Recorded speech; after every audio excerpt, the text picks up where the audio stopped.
El mal no necesita monstruos. Hay una función psicológica profunda en la imagen del monstruo. Necesitamos que el mal tenga rostro reconocible, que sea excepcional, que sea otro, que sea radicalmente diferente de nosotros. Necesitamos que Hitler sea una anomalía de la historia, que los perpetradores del Holocausto sean una categoría aparte de la humanidad ordinaria, que lo que hicieron solo pudiera ser hecho por seres con una constitución psicológica fundamentalmente distinta a la nuestra. Esa necesidad no es intelectual, es defensiva. Mientras el mal sea monstruoso y excepcional, estamos a salvo de él. Mientras viva en los otros, no puede vivir en nosotros. Arendt destruye esa defensa con la evidencia. No con argumentos abstractos, sino con datos concretos, con testimonios, con el registro meticuloso de lo que realmente ocurrió en la Alemania nazi y en los territorios ocupados. Y lo que los datos muestran es perturbador en su regularidad. Los perpetradores del Holocausto no eran, en su mayoría, psicópatas ni fanáticos ideológicos, ni individuos con patologías excepcionales. Eran padres de familia, vecinos, funcionarios, soldados, empleados. Eran personas que en otras circunstancias habrían llevado vidas completamente ordinarias sin cometer ningún crimen. Las circunstancias no los transformaron en monstruos. Simplemente les dieron permiso para hacer lo que el sistema pedía sin activar el mecanismo que normalmente detiene esas acciones, el pensamiento moral.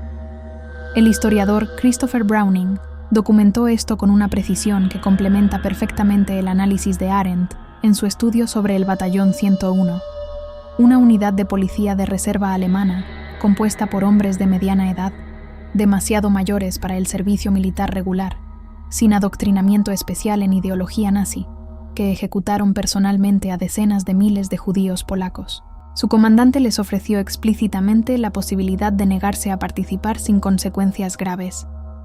La gran mayoría eligió participar, no por miedo, no por odio fanático, por conformidad, por no querer diferenciarse del grupo, por no querer pensar demasiado en lo que estaban haciendo.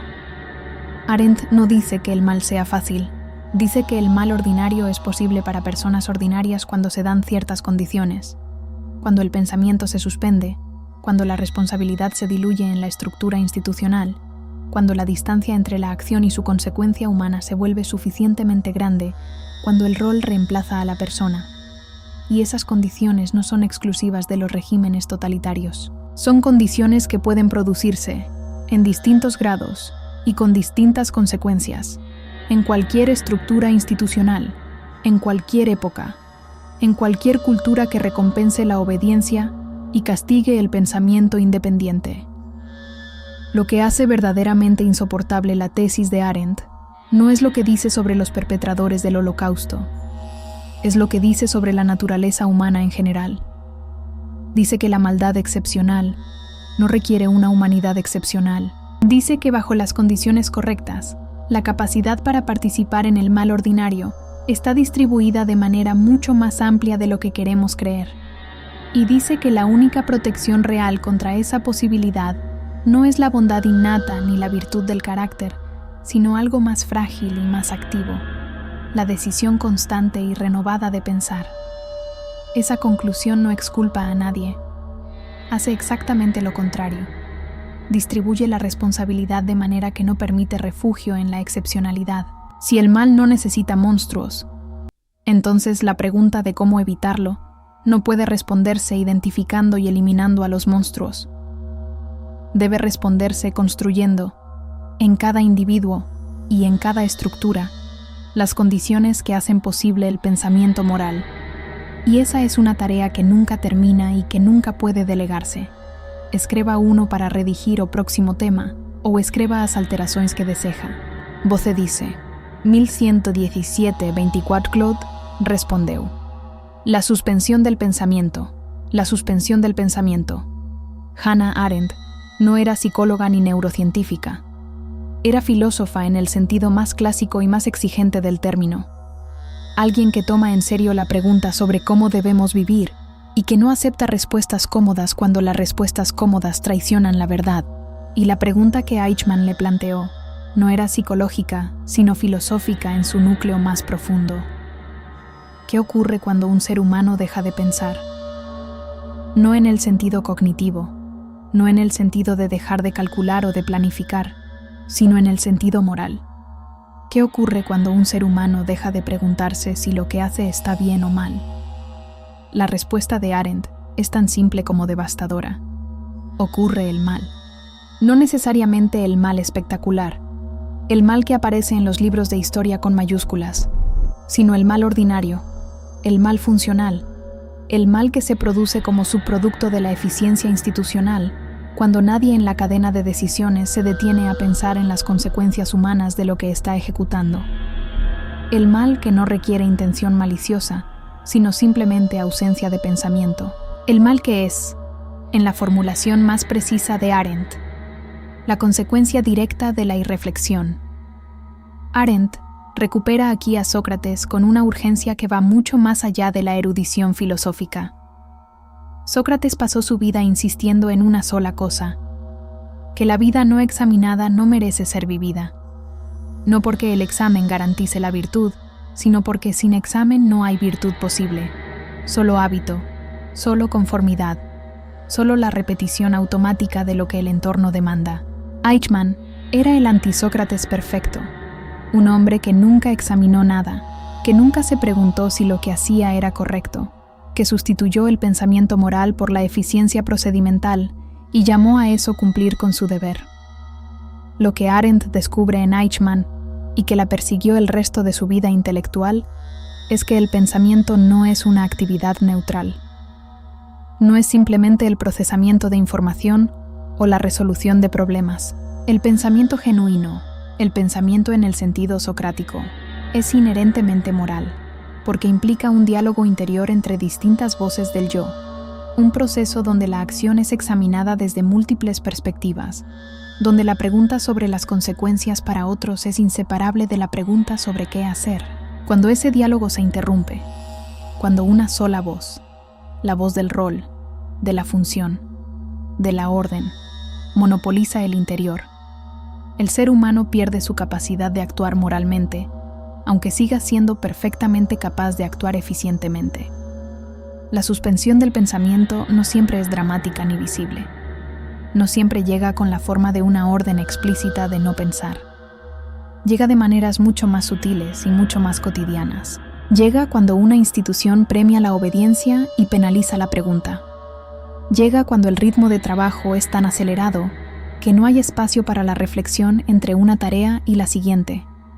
Llega cuando la especialización es tan extrema que cada persona solo ve su pequeña parte del proceso y nunca el conjunto.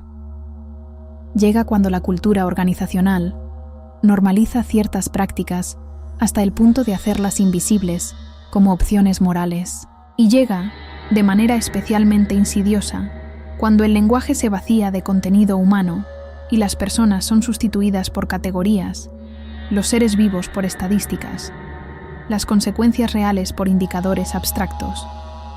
Pensar, en el sentido que Arendt recupera, es un acto de resistencia. No resistencia heroica ni resistencia espectacular.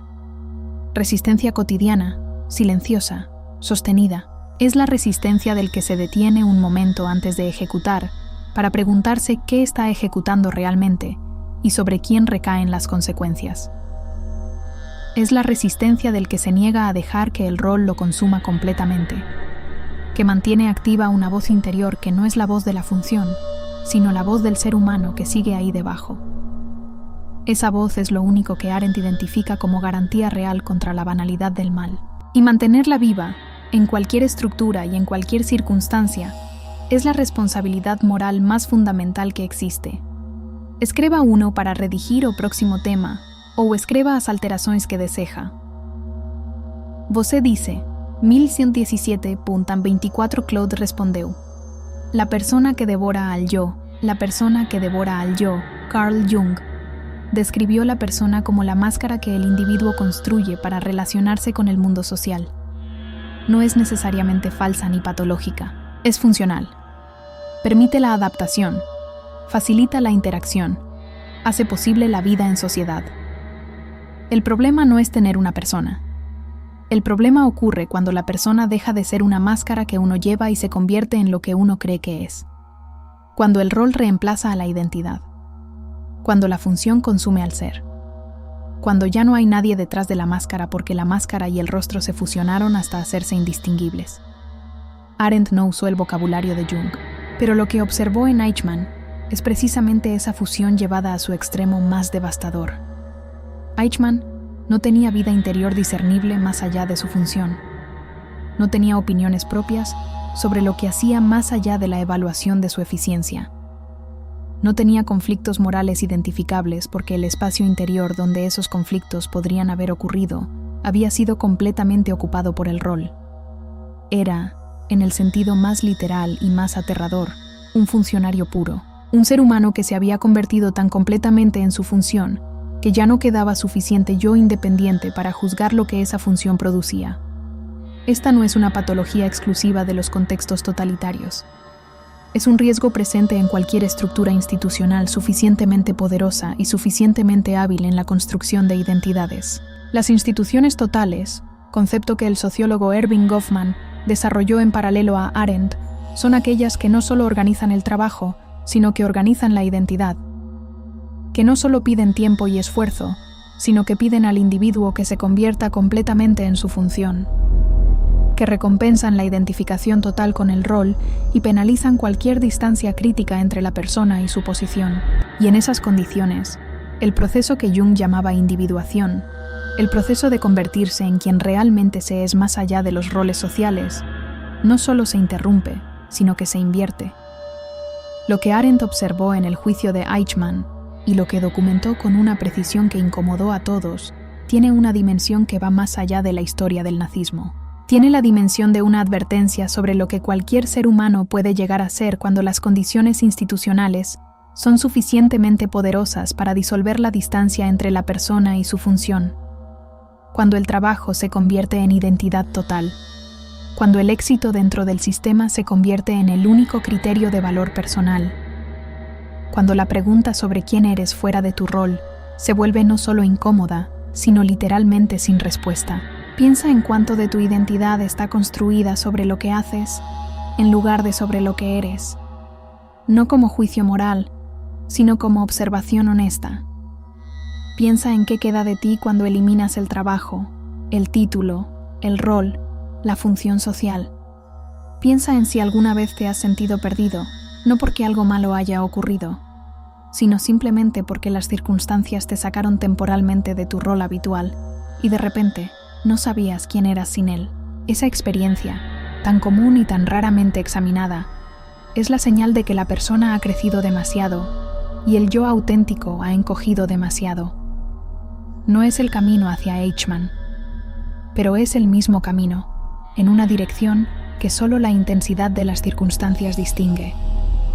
La individuación, en el sentido junguiano, es precisamente el proceso de recuperar esa distancia, de aprender a llevar la persona sin ser llevado por ella, de saber que el rol es algo que desempeñas pero no lo que eres, de mantener activo un centro interior que observa el rol desde afuera, que puede evaluarlo, cuestionarlo y, si es necesario, negarse a seguir desempeñándolo cuando sus exigencias entran en conflicto con algo más fundamental.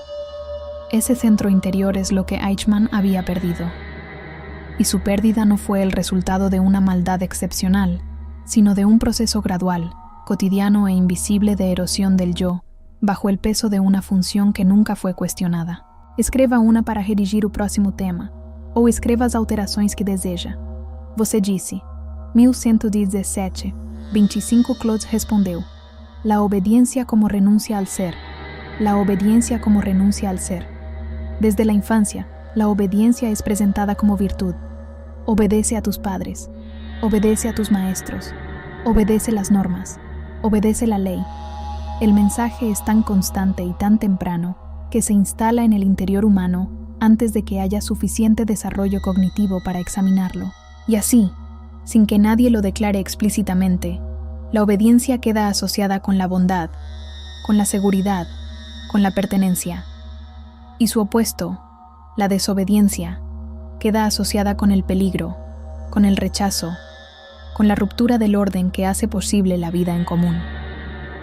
Esa asociación es parcialmente correcta y totalmente peligrosa cuando se acepta sin examen. Arendt no argumenta contra la obediencia en abstracto, argumenta contra la obediencia irreflexiva, contra la obediencia que suspende el juicio moral, contra la obediencia que convierte al ser humano en instrumento de una voluntad ajena, sin que ninguna voz interior se pregunte si esa voluntad merece ser obedecida.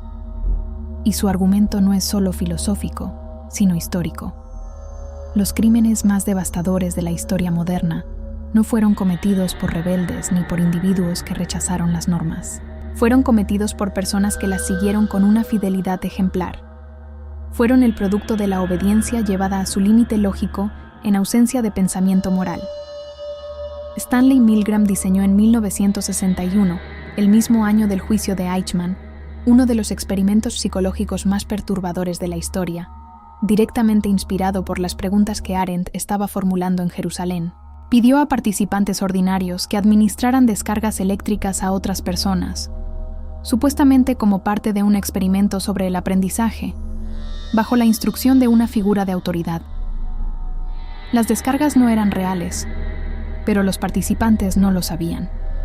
El resultado fue que una mayoría significativa continuó administrando lo que creía que eran descargas potencialmente letales, simplemente porque alguien con autoridad les decía que continuaran. No porque fueran crueles, no porque disfrutaran del dolor ajeno, porque obedecer era más fácil que pensar. Lo que Milgram demostró experimentalmente, y Arendt había intuido filosóficamente, es que la obediencia no es moralmente neutral. Cada acto de obediencia es también un acto de delegación moral. Delego en la autoridad la responsabilidad de determinar si lo que hago está bien o mal, y esa delegación tiene un precio que raramente se examina. El precio es una porción de mi autonomía moral, una porción de mi capacidad de ser el autor de mis propias acciones, en el sentido pleno de la palabra. Cuando obedezco sin pensar, no soy el autor de lo que hago aunque sea mi cuerpo el que lo ejecuta. Soy el instrumento de otro. Y un instrumento no puede ser responsable porque un instrumento no elige. Arendt recupera aquí una distinción que viene de Kant y que tiene consecuencias directas para la vida cotidiana. La diferencia entre actuar desde la heteronomía y actuar desde la autonomía. La heteronomía es actuar según leyes que vienen de afuera, según lo que otros determinan que debo hacer. La autonomía es actuar según leyes que yo mismo me doy, después de un proceso genuino de reflexión moral. La obediencia irreflexiva es siempre heteronomía, independientemente de si la orden viene de un régimen totalitario, o de una empresa, de un gobierno, o de una cultura, de un líder carismático, o de la presión silenciosa del grupo. Y la heteronomía total, la renuncia completa al juicio propio en favor de la autoridad ajena, es en el análisis de Arendt una forma de renuncia al ser. Una forma de dejar de ser un sujeto moral para convertirse en un objeto que otros mueven. La pregunta que Arendt deja abierta y que ninguna respuesta cómoda puede cerrar es esta. ¿En qué momento la obediencia deja de ser una virtud social necesaria y se convierte en una abdicación moral inaceptable? La respuesta no puede ser formulada de manera abstracta ni universal. Requiere exactamente lo que la obediencia irreflexiva evita: pensamiento. Requiere que cada individuo, en cada situación, se pregunte no solo qué se le pide que haga, sino a quién sirve lo que se le pide, sobre quién recaen las consecuencias, y si puede sostener esa acción ante el tribunal de su propia conciencia, cuando el rol haya terminado y solo quede la persona frente a lo que hizo. Escriba uno para redigir o próximo tema o escriba as alterações que deseja. Você dice, 1122. 12 Claude respondeu. El sistema que fabrica inocencia él. Sistema que fabrica inocencia. Existe un mecanismo que las estructuras institucionales perfeccionaron durante el siglo XX y que opera con una eficiencia tan elegante que sus víctimas raramente lo identifican como lo que es. No es un mecanismo de coerción ni de adoctrinamiento explícito. Es un mecanismo de distribución. Distribuye las tareas hasta hacerlas parecer inocuas. Distribuye las decisiones hasta hacerlas parecer inevitables. distribuye la responsabilidad hasta hacerla invisible. Y cuando la responsabilidad es suficientemente invisible, cuando nadie puede señalar con precisión a quién pertenece, el sistema ha logrado su objetivo más sofisticado. Ha fabricado inocencia colectiva en medio de una culpa colectiva. Arendt observó este mecanismo en funcionamiento durante el juicio de Eichmann y lo analizó con una claridad que el discurso jurídico de la época no podía procesar, porque el derecho penal está construido sobre la premisa de la responsabilidad individual, y lo que Eichmann representaba era algo que esa premisa no podía contener. Eichmann no había matado personalmente a nadie, no había diseñado las cámaras de gas, no había tomado la decisión política del exterminio, había gestionado la logística del transporte, había coordinado horarios y rutas y capacidades, había hecho, en sus propias palabras, su trabajo. Y sin ese trabajo, sin esa gestión eficiente de la burocracia del exterminio, el Holocausto no habría podido ocurrir a la escala que ocurrió. Pero dentro de la lógica de la distribución institucional de tareas, su participación podía ser descrita, y él mismo la describía, como técnicamente neutral. Esta es la arquitectura moral del mal burocrático. Construye una cadena de participación donde cada eslabón puede señalar al eslabón anterior o al siguiente como el verdaderamente responsable. El que firma la orden señala al que la ejecuta. El que la ejecuta señala al que la firmó. El especialista señala al generalista. El generalista señala al especialista. El que transporta señala al que decide. El que decide señala a la necesidad histórica, o a la ideología, o a las circunstancias. Y en ese juego de espejos donde la responsabilidad rebota sin encontrar nunca un punto de detención, el sistema produce su resultado más perverso.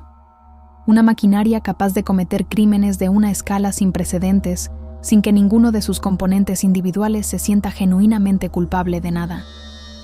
Hannah Arendt llamó a esto el gobierno de nadie, y señaló que es la forma más tiránica de todas, precisamente porque no tiene rostro.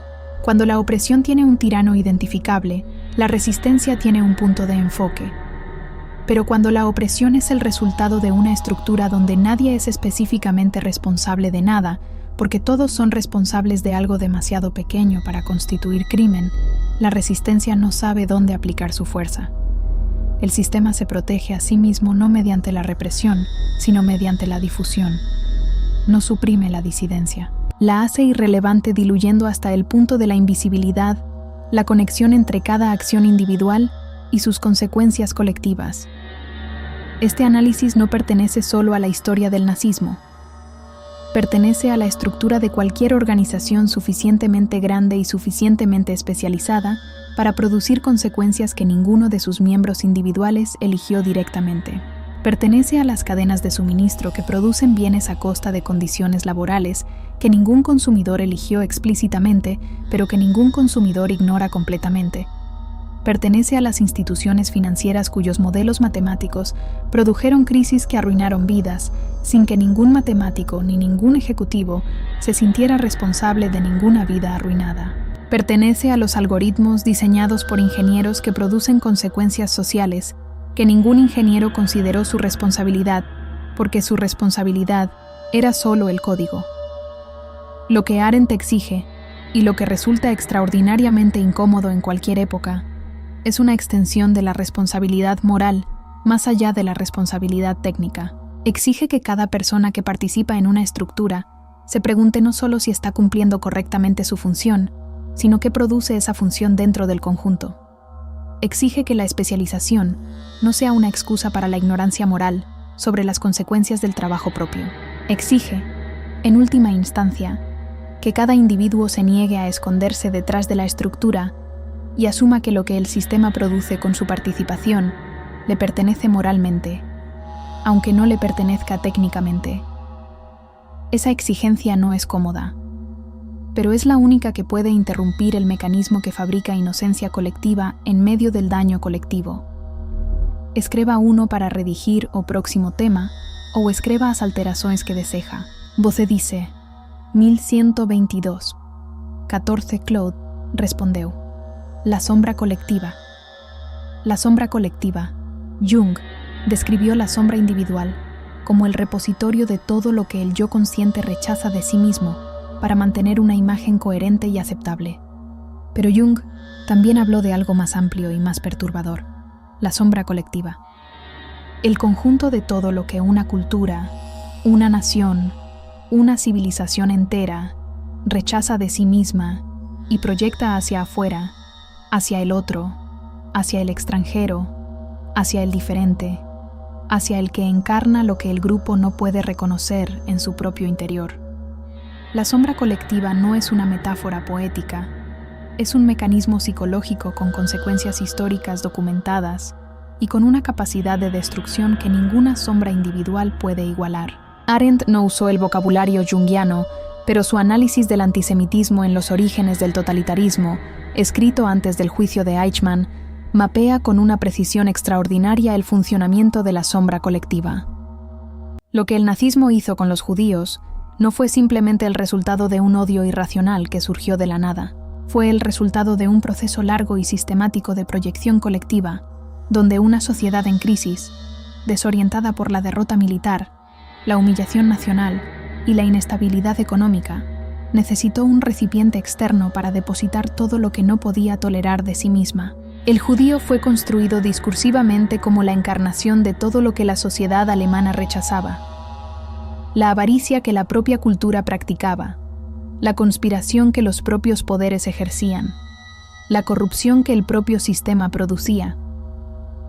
La proyección no crea los contenidos de la sombra, los desplaza, los coloca afuera para no tener que verlos adentro.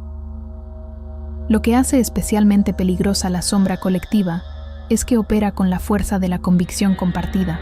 Cuando un individuo proyecta su sombra sobre otro individuo, hay al menos la posibilidad de que alguien externo al proceso lo señale. Pero cuando una cultura entera proyecta su sombra sobre un grupo definido, esa proyección adquiere la apariencia de la realidad objetiva. Se convierte en sentido común. Se convierte en lo que todo el mundo sabe. Se convierte en la verdad que no necesita demostración, porque es demasiado obvia para ser cuestionada. Y en ese momento, el mecanismo de la proyección colectiva ha alcanzado su forma más peligrosa. Se ha vuelto invisible como mecanismo porque se ha vuelto visible como realidad. Arendt observó que el totalitarismo no surge del vacío, surge de condiciones sociales y psicológicas específicas, donde la sombra colectiva ha alcanzado una masa crítica y necesita un objeto de proyección suficientemente definido para ser descargada. El totalitarismo ofrece ese objeto con una precisión quirúrgica, identifica al portador de la sombra colectiva, lo nombra, lo delimita, lo hace reconocible y ofrece a la masa la posibilidad de purificarse descargando sobre él todo lo que no puede tolerar en sí misma. La violencia que sigue no es irracional. Tiene la lógica perversa pero coherente de la purificación psicológica colectiva. Es la sombra siendo exteriorizada con la aprobación del grupo y la bendición del Estado. Lo que este análisis exige de cada individuo es una de las tareas psicológicas más difíciles que existen. La capacidad de preguntarse qué parte de lo que más detesta en el otro podría ser una proyección de lo que no puede tolerar en sí mismo. No como ejercicio de culpabilización, sino como práctica de honestidad interior.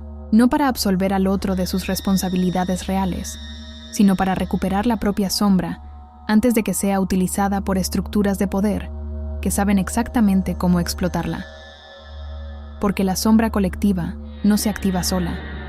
Necesita líderes que la identifiquen, discursos que la justifiquen y masas dispuestas a descargarla sobre el objeto designado. Y la única interrupción posible de ese proceso ocurre en el nivel individual, en el momento en que cada persona se niega a proyectar y acepta mirar lo que la proyección intentaba ocultar. La pregunta que Arendt deja abierta y que Jung formularía en su propio lenguaje es esta: ¿qué parte de la sombra colectiva de tu propia cultura estás llevando sin saberlo? ¿Qué narrativas sobre el otro, sobre el diferente, sobre el que encarna lo que tu grupo rechaza, has aceptado sin examinar? ¿Y qué dice esa aceptación sobre lo que tu propia cultura no puede mirar en su propio interior? Esas preguntas no tienen respuestas cómodas, pero son las únicas que pueden interrumpir el ciclo que Arendt documentó y que la historia ha repetido con una regularidad que no permite el optimismo fácil. Escriba uno para redigir o próximo tema, ou escriba as alterações que deseja. Você disse, 1122, 41, Claude respondeu. El espectador cómplice él. Espectador cómplice. Existe una categoría moral que el discurso sobre el Holocausto tardó décadas en examinar con honestidad, porque hacerlo implicaba ampliar el círculo de la responsabilidad de una manera que resultaba profundamente incómoda para millones de personas que no habían apretado ningún gatillo ni firmado ninguna orden. Esa categoría es la del espectador, el que vio, el que supo, el que vivía en la ciudad de al lado del campo de concentración y notaba el humo y el olor y elegía no preguntar, el que en la oficina escuchó los planes y guardó silencio, el que en la calle vio cómo se llevaban a sus vecinos y cerró la ventana, el espectador que no participó activamente en el mal pero que tampoco hizo nada para interrumpirlo. Arendt abordó esta categoría con la misma honestidad incómoda con que abordó todo lo demás, y su conclusión fue igualmente perturbadora. El silencio del espectador no es neutral. El silencio en presencia del mal es una forma de consentimiento, no del mismo tipo ni del mismo grado que la participación activa, pero consentimiento al fin, porque el mal a escala masiva no puede sostenerse sin la pasividad de las mayorías. Necesita perpetradores, sí, pero necesita también una masa suficientemente grande de personas que decidan que lo que ocurre no es su problema, que el riesgo de intervenir es demasiado alto, que alguien más tomará la responsabilidad, que quizás las cosas no son tan graves como parecen, que es mejor no saber demasiado. El psicólogo social James Waller documentó en su investigación sobre los perpetradores del genocidio algo que complementa directamente el análisis de Arendt sobre los espectadores. La deshumanización del otro no ocurre de golpe. Ocurre gradualmente, en pasos pequeños que en cada momento parecen razonables o al menos tolerables. Primero el lenguaje cambia y el otro deja de ser nombrado como persona. Luego las restricciones se instalan y parecen temporales. Luego la violencia comienza en los márgenes y parece contenida.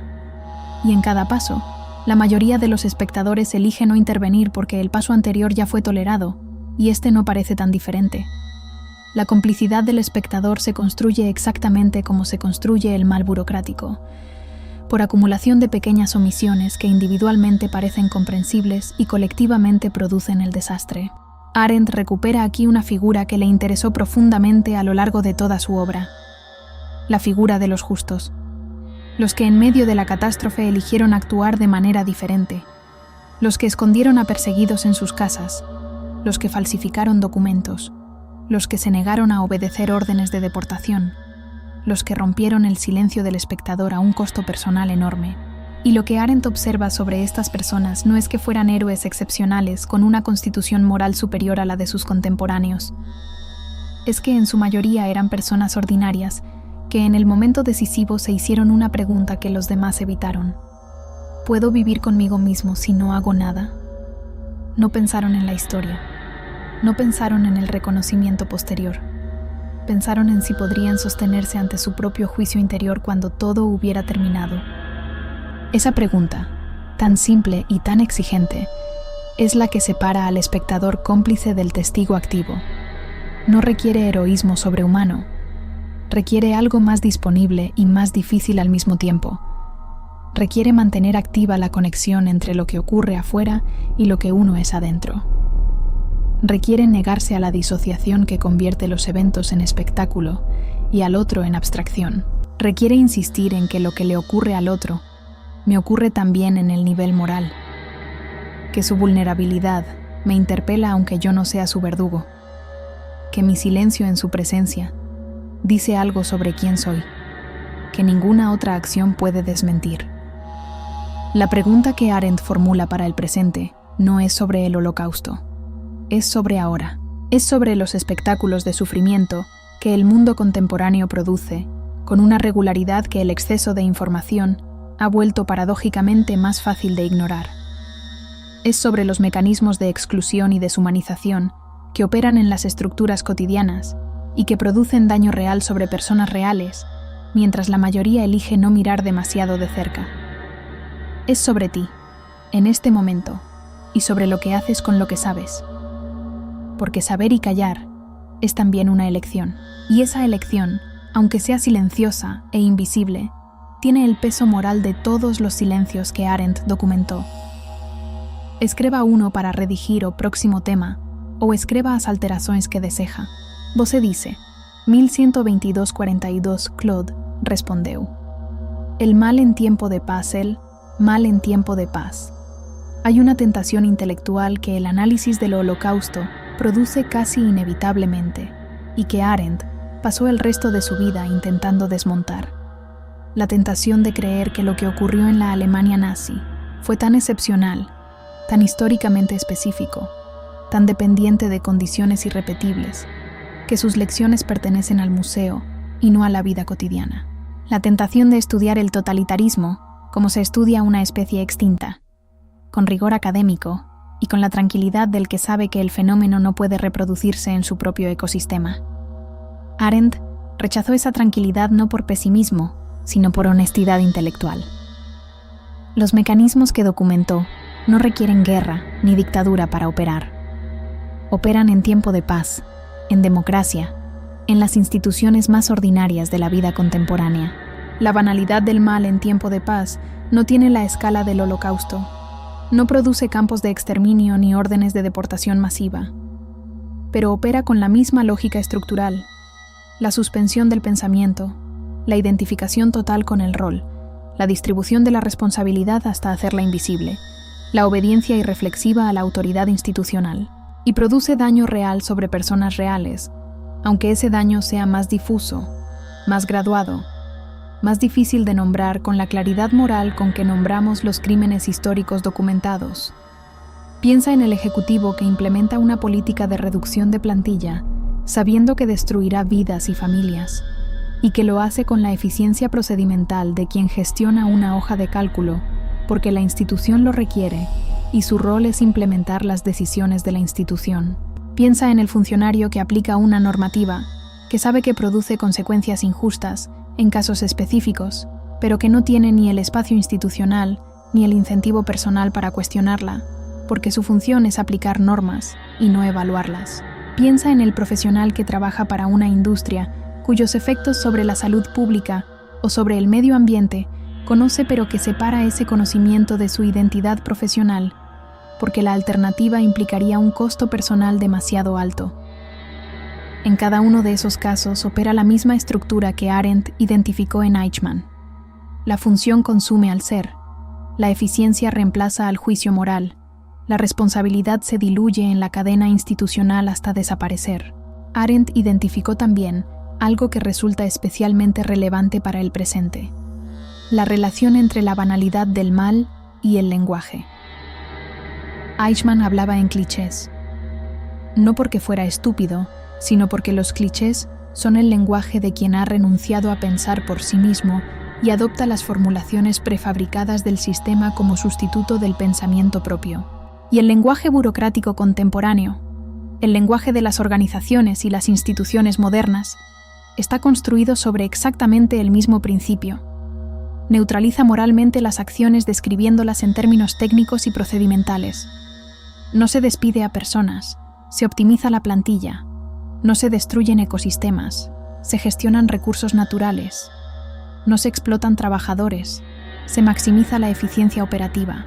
El lenguaje que elimina al ser humano de la descripción de las acciones que afectan a seres humanos es el lenguaje que hace posible la banalidad del mal en tiempo de paz. La resistencia a ese lenguaje es también una forma de resistencia a la banalidad del mal. Insistir en nombrar a las personas como personas y no como recursos. Insistir en describir las consecuencias humanas de las decisiones institucionales, aunque la jerga técnica las haga invisibles. Insistir en preguntar sobre quién recae el peso de cada decisión, aunque la estructura prefiera que esa pregunta no se haga. Esas insistencias parecen pequeñas. Parecen gestos individuales de escasa consecuencia frente a la magnitud de las estructuras. Pero Arendt sabía, porque lo había documentado históricamente, que los grandes colapsos morales no empiezan con grandes decisiones. Empiezan con pequeñas renuncias al pensamiento que se acumulan hasta producir condiciones donde el mal a gran escala se vuelve posible. El mal en tiempo de paz no te pide que hagas algo obviamente monstruoso. Te pide algo mucho más accesible y mucho más peligroso, que sigas haciendo lo que ya estás haciendo, sin preguntarte demasiado qué produce lo que ya estás haciendo. Que seas eficiente, que seas profesional, que cumplas con tu función, que dejes las preguntas difíciles para otro momento o para otra persona, que confíes en que el sistema tiene sus propios mecanismos de corrección y que tu responsabilidad individual termina donde termina tu descripción de puesto.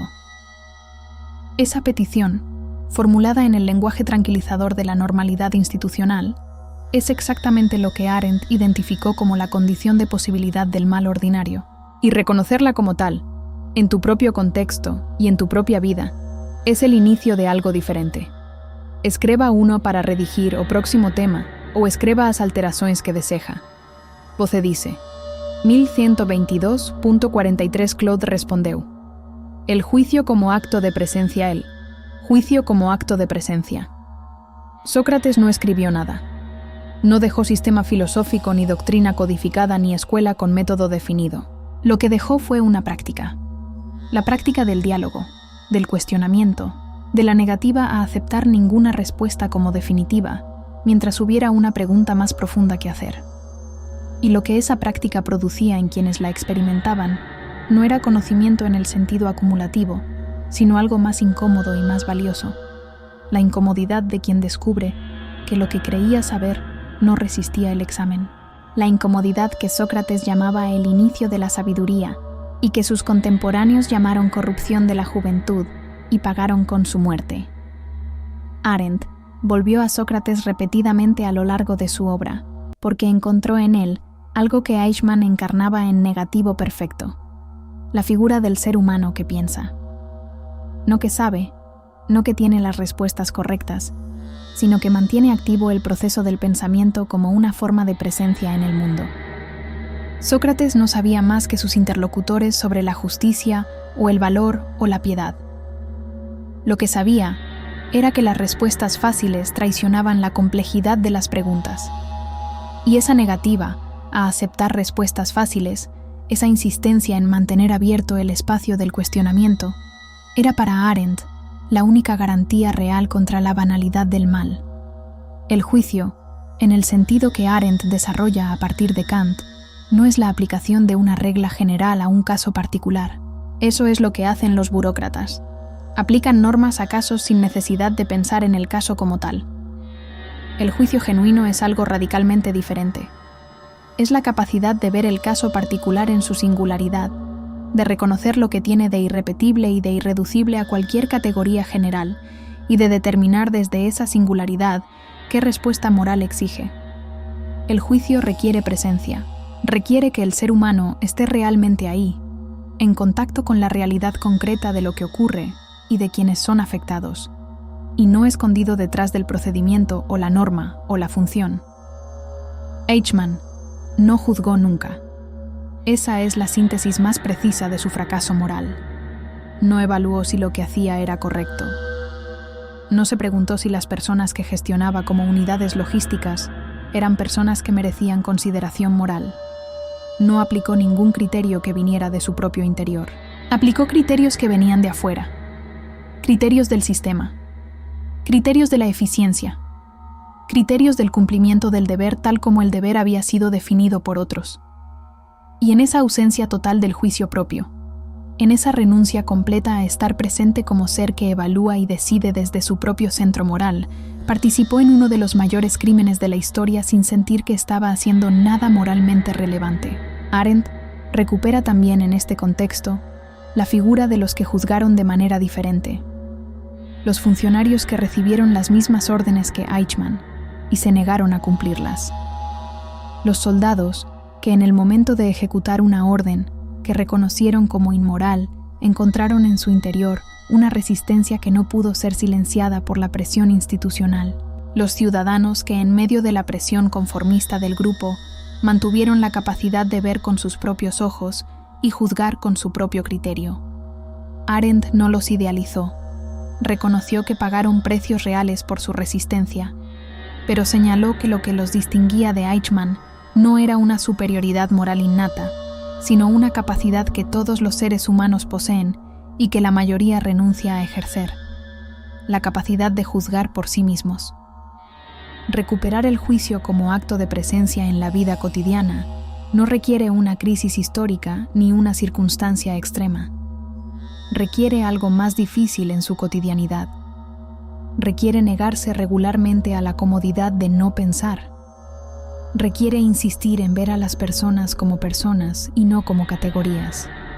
Requiere preguntar, en cada situación donde la norma o el procedimiento o la función te ofrecen una respuesta automática, si esa respuesta automática es también la respuesta correcta.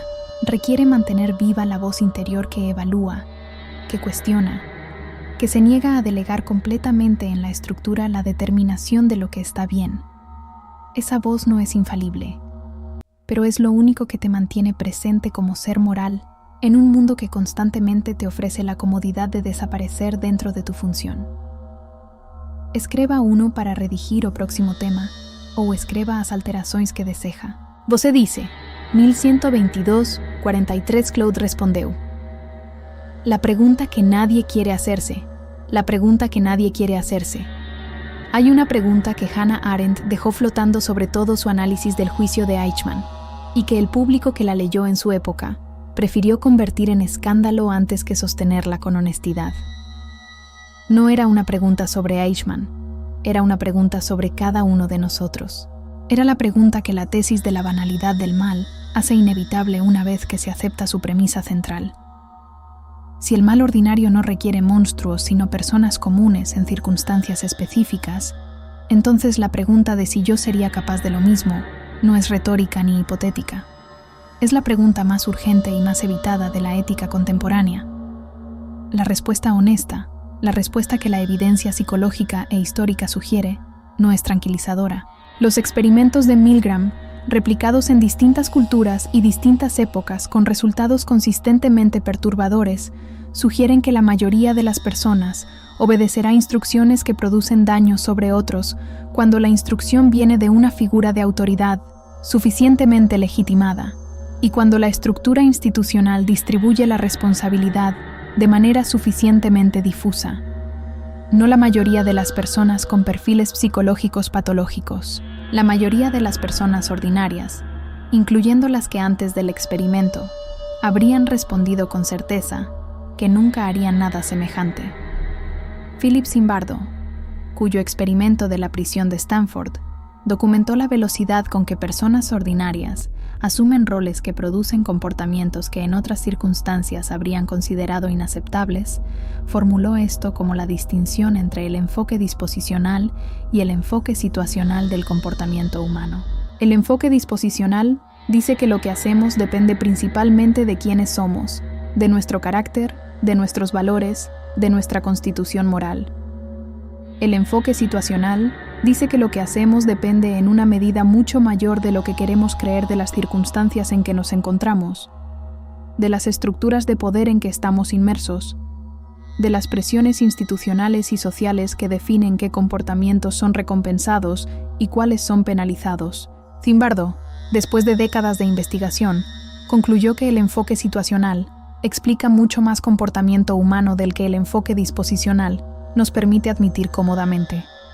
Arendt llegó a la misma conclusión por la vía filosófica e histórica, y lo que hace tan incómoda esa conclusión no es el determinismo que podría sugerir, sino exactamente lo contrario. Si las circunstancias tienen tanto poder sobre el comportamiento humano, entonces las circunstancias importan moralmente de una manera que no podemos ignorar. Las instituciones que construimos, las estructuras de poder que toleramos, las culturas organizacionales que aceptamos, los sistemas de incentivos que diseñamos, todo eso tiene consecuencias morales directas sobre lo que las personas que viven dentro de esas estructuras terminarán haciendo. La pregunta sobre si yo sería capaz de lo mismo no tiene respuesta en el nivel individual abstracto. Tiene respuesta en el nivel de las condiciones concretas en que me encuentro y en el nivel de mi capacidad para reconocer esas condiciones como moralmente relevantes. Lo que Arendt exige con esta pregunta no es autoflagelación ni pesimismo antropológico. Exige lucidez.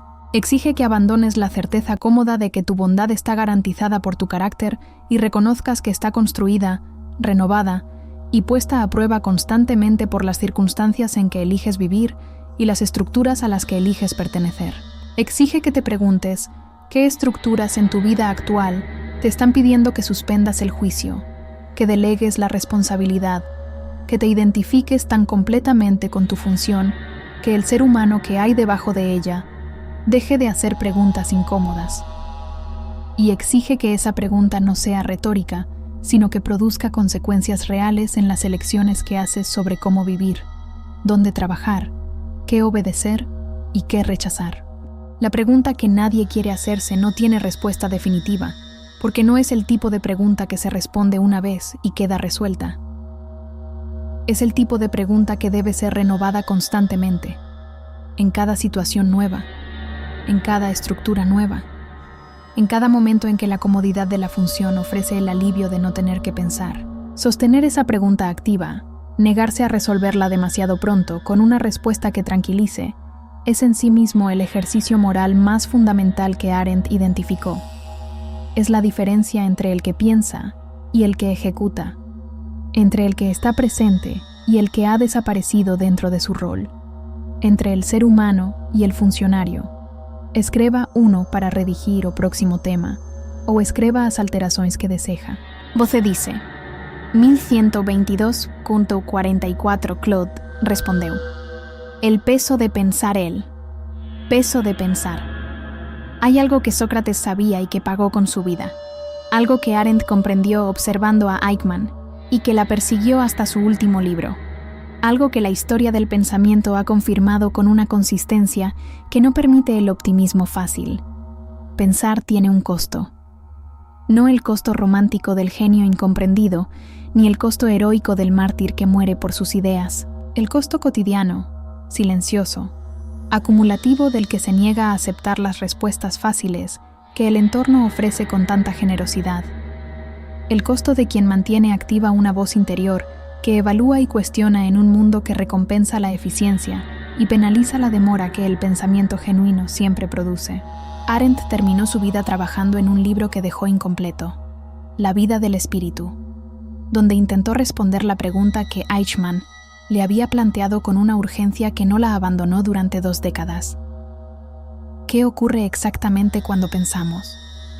No en el sentido cognitivo, sino en el sentido moral. ¿Qué hace el pensamiento con quien lo ejerce? ¿Qué produce en el interior humano ese diálogo silencioso entre distintas voces del yo que Sócrates identificó como la actividad más fundamentalmente humana? La respuesta que Arendt estaba construyendo cuando murió es también la respuesta que este recorrido por su obra ha intentado activar en ti. El pensamiento no te da certezas. Te da algo más valioso y más incómodo. Te da la capacidad de vivir en desacuerdo contigo mismo de manera productiva. Te da la capacidad de escuchar la voz que dice, esto no está bien cuando todo el entorno dice que está perfectamente bien. Esa voz no es infalible. El pensamiento no garantiza la virtud ni produce automáticamente las decisiones correctas. Lo que produce es algo previo y más fundamental. Produce la posibilidad de la responsabilidad moral genuina. Porque solo puede ser responsable quien pensó antes de actuar.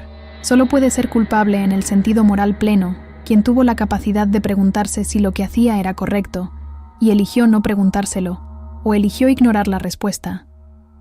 Eichmann no era moralmente inocente porque no pensara. Era doblemente culpable.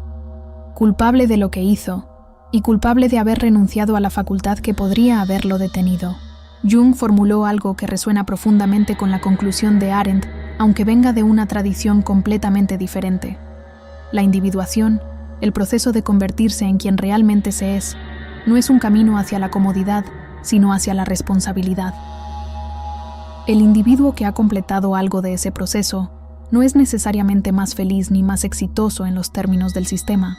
Es alguien que ha asumido la autoría de su propia vida de una manera que le impide esconderse cómodamente detrás de ningún rol, ninguna institución, ninguna orden.